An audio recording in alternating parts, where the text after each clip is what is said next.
Hello. So this is your review video for the 2.1 quiz. So looking at the notes pages, the first slide, you really should just read through. It's a little overview.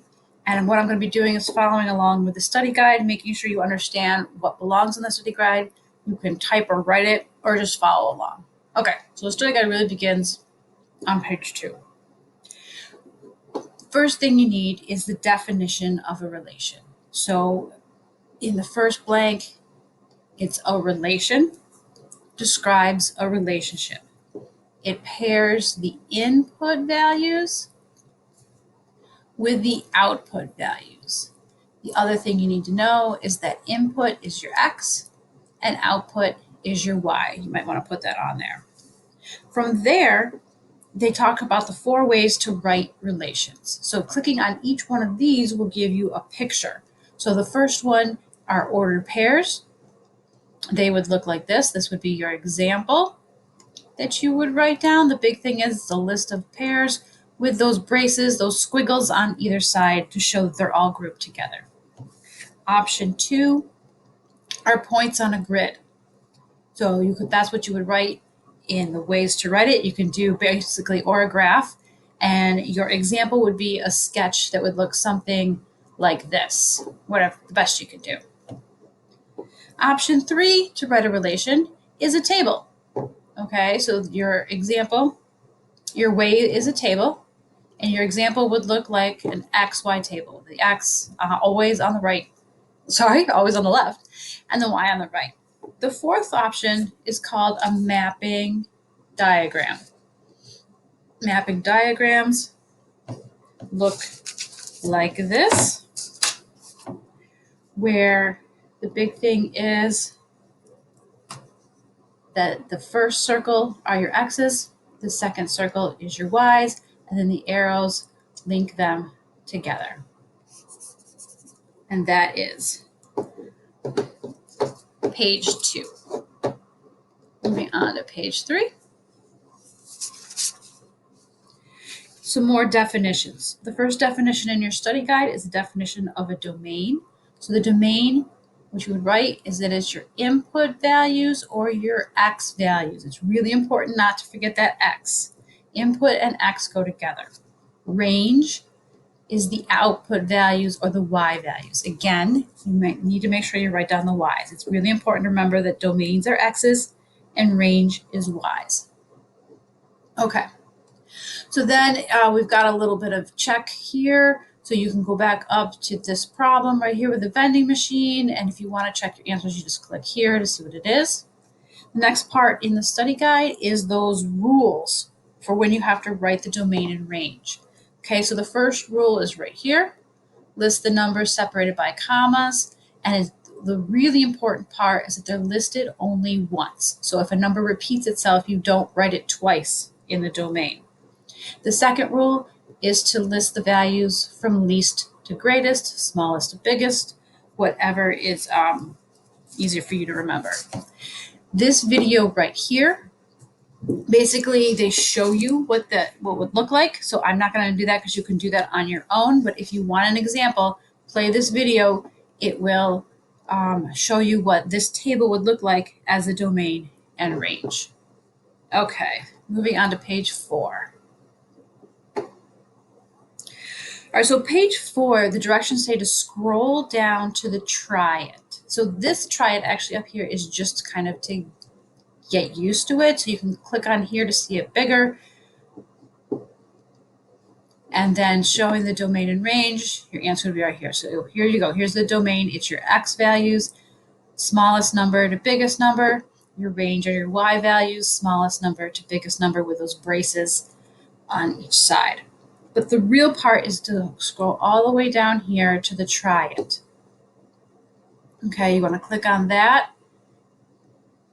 And then it's going to give you some answers to try. If you're not 100% sure, this will really help you prepare for the quiz. And for each one, you can check your answer. Okay, there's no place to type in an answer for these problems, so you might want to do it on a separate sheet of paper. So, moving on to 5. Okay, so here's some stuff you have to write. So the conditions, this is what really is the definition of a function. So the really important part starts right here. Each input value is paired with exactly one and only one output value, right there.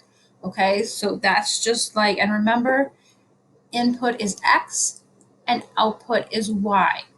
So it's important each X value is paired with exactly one Y value. That is the definition of a function. Okay, so it's really important that you kind of know that definition. All right, then it says to look through example 1 and use it to answer below. Okay, so we're looking, here's example 1 right here. Click next. Okay, determining if a relation is a function. Right here, this is what's important. You look at the X values only.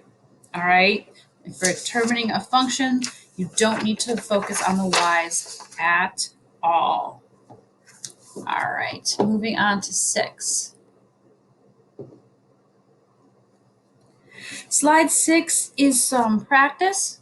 So here's a spot for you to check and see if you are understanding. If you're not sure, there's always a spot to check your answer. If you're still not understanding, that's a good time to like ask one of us to kind of explain, even if the answer doesn't make any sense. Moving on to 7.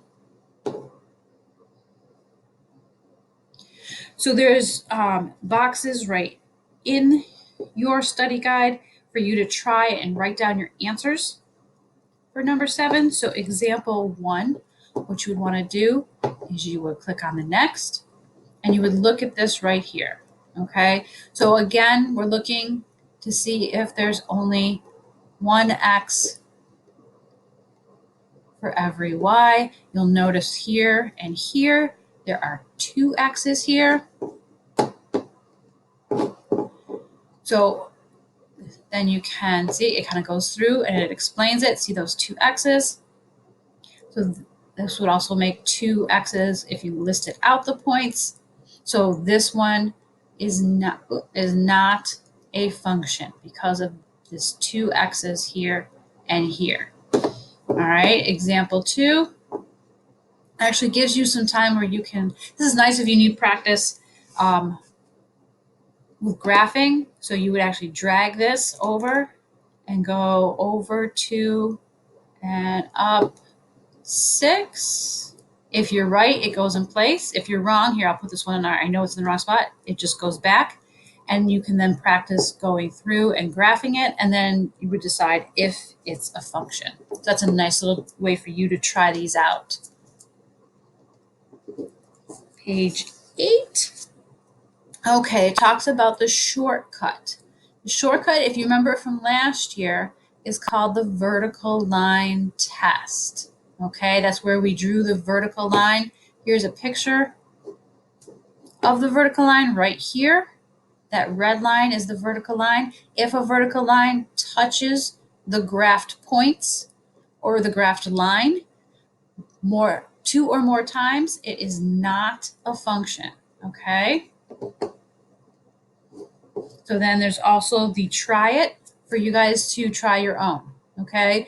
Now you might not be able to draw, but you can kind of take the cursor and draw it through, and then you can try and see if it's a function or not a function.